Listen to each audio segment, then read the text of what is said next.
We mentioned that the functions can draw a line in the graph that could be straight line, curves, and so on. So right now we are going to have the graphs of curves. Okay, so I have here the question, the requests, right? And you have two questions right over here,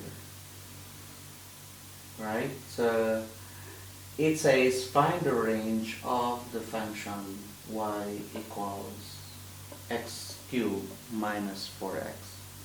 What are range? What is this range? So in the function we learned that there is what we call domain and range. Okay? So the domain is currently mapped or usually being mapped. So you are given the numbers already for the domain. So this is the x-axis. Okay, so the numbers in the x. While the range is the numbers in the y-axis. Right? So that's the difference between the two. And you're in the wrong tab. Okay, so it says find the range of the function y equals x cubed minus 4x. That has minus 3, minus 2, minus 1, 0, 1, 2, 3 as domain. So this will be our x. So if we have the function like this one, so this minus 3 will substitute the x here and the x also there. And then you can get the number, and that would be our range. So sometimes some lines or some curves doesn't have any number, like not defined. Let's say for example, if you have a function y equals 12 over x and you have a 0, okay, so that means 12 divided by 0, so it means not defined, right? So you are not going to connect that two lines there, so leave it blank, right? So there are times that we can not write any number, so we call that one as exclusion. Some books it will just say find the range of the function if the domain is more than 3, okay, or all real numbers, or sets of real numbers, or whole numbers which starts with 0, 1, 2, 3, all the positive numbers, right? And what you are going to do for that is you are just going to substitute the number, and then you are going to say it starts from this number to this number, like that, alright? Or it starts from this number to the positive infinity, or from this number to the negative infinity. That's how you are going to answer if you are going to ask about finding the range if the domain is not like this, like a specific number. Alright? Okay, so you have to follow on if it is written as symbol, like greater than 2 or then less than 1, like that. Alright? So the next request is after you found the numbers, the domain, the range, you have to plot the points in your graph. So we have, I prepared a graph for this tutorial, and then use the graph, solve the equation. Two equations here. So the first equation is you have x cubed minus 4x equal to 0, and x cubed minus 4x equals to 5. Okay? So I'll flash this one again later. So let's solve this one. So I have already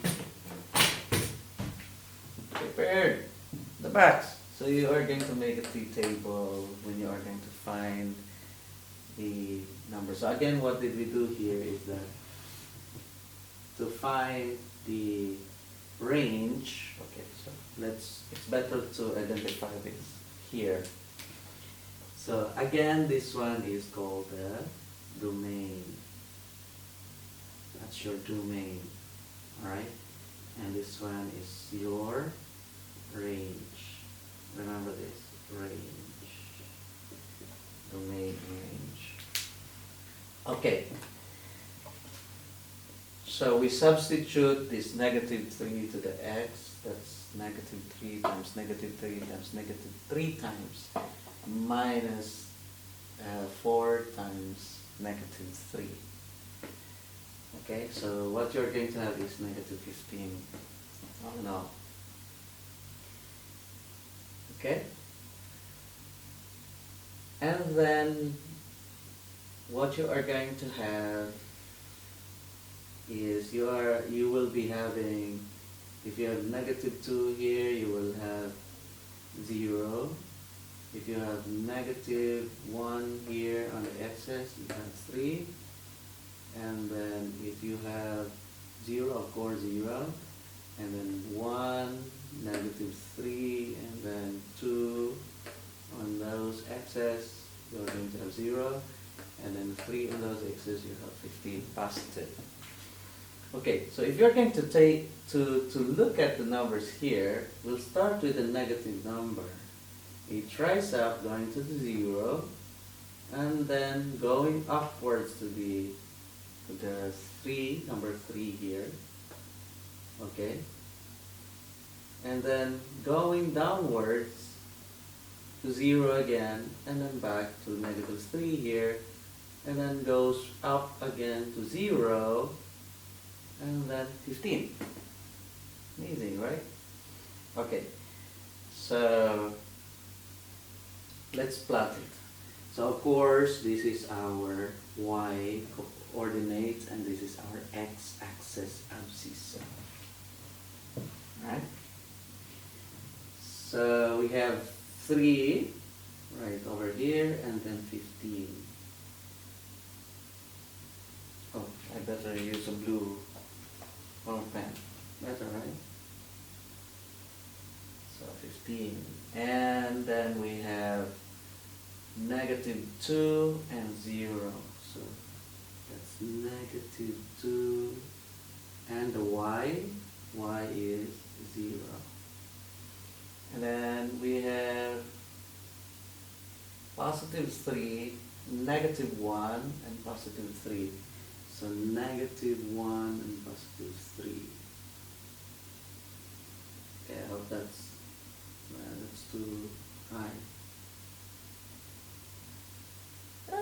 Okay, that's fine. Okay.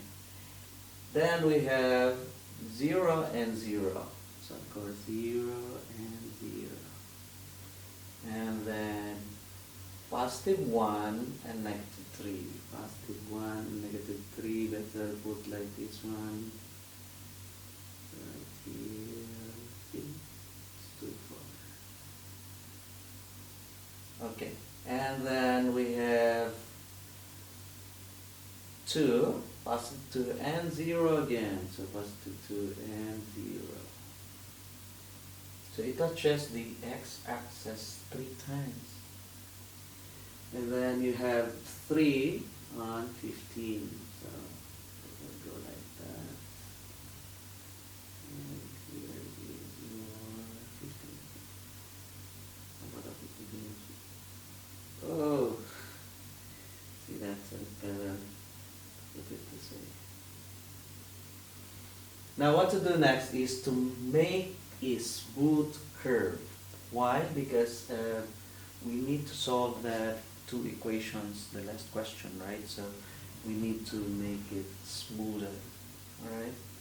So we make a smooth curve, and I hope it will be smooth. Right.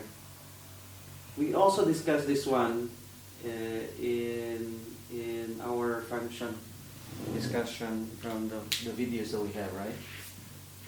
You remember when I said that if the function is cube, it would be like this, or stiffer, or very thin curve, but it passes the x-axis 3 times since you have a power of 3. So if it is a power of 3 and you are not going to get similar to this kind of curve, that means your answer is wrong. Maybe there is something wrong here that you are going to check.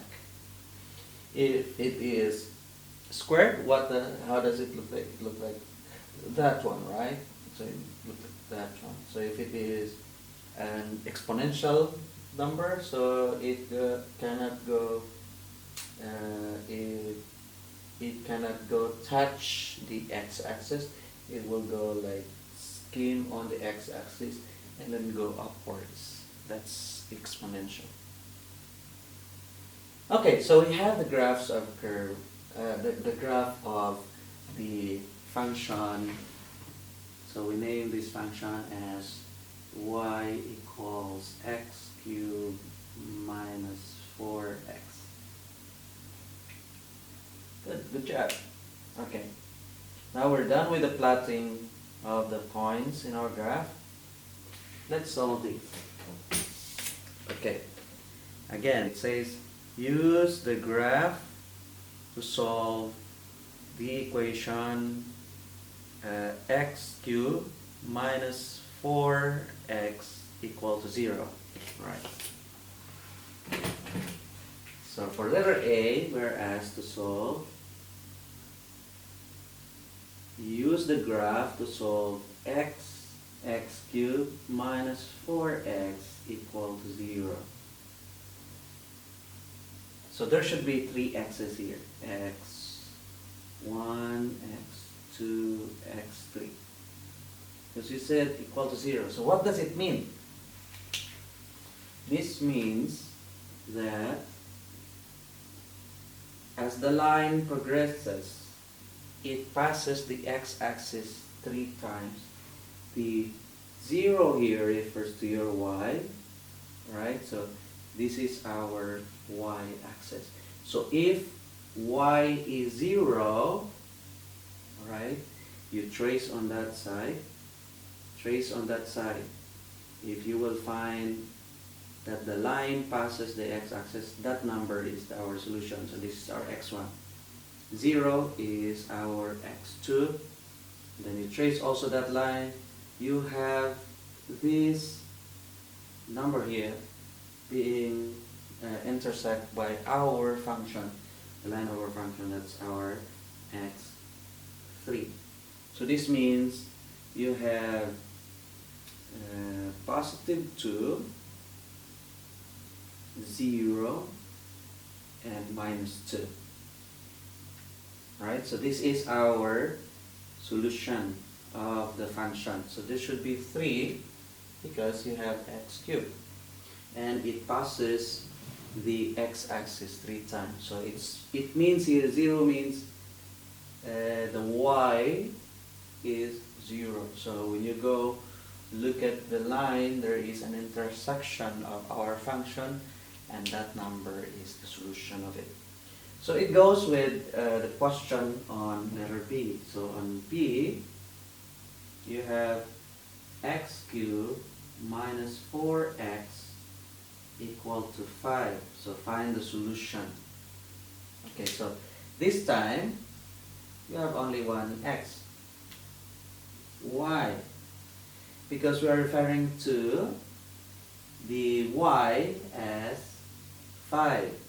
Okay, so, and it's positive, not minus, not positive, but it is a positive number. So, we will trace from here our y to where we go. Where are we going to go?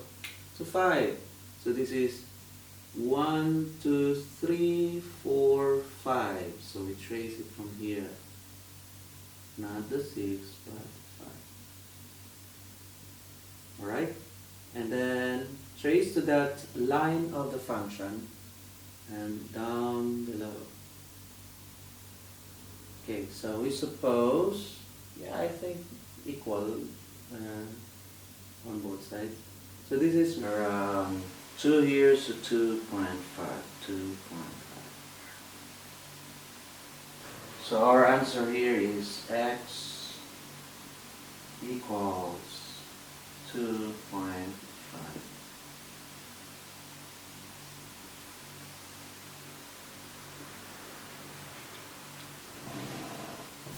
Yeah, it's just because this is not, if you're using the exact graphing paper, you will have an exact number here.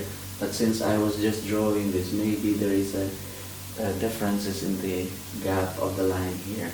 So let's just say that it is 1.5. Okay, and what is important here also is you know how to get the answer. Okay, so this is our answer there. Alright? Easy, right? So using the graph, actually if you are going to solve functions, if you have a graphing calculator, it would be very easy because you're just going to type the function, it will have that graph, and then you can trace on one side of the line where the line intersects, and you can solve or find the solution of your edge. And if you don't have that one, you need a graphing paper. It's easy after you already graph it. Okay? Sometimes teachers would ask you, what is the coordinate of the lowest point? Lowest point of the coordinate. Coordinate of the lowest point, that is -3 and -15. From here, -3. Coordinate of the highest point, that is 3 and 15. Okay, so here are those are the common questions that maybe your teacher will ask you in your graphs. Alright? I hope this helps, and again, if you like my content, please subscribe.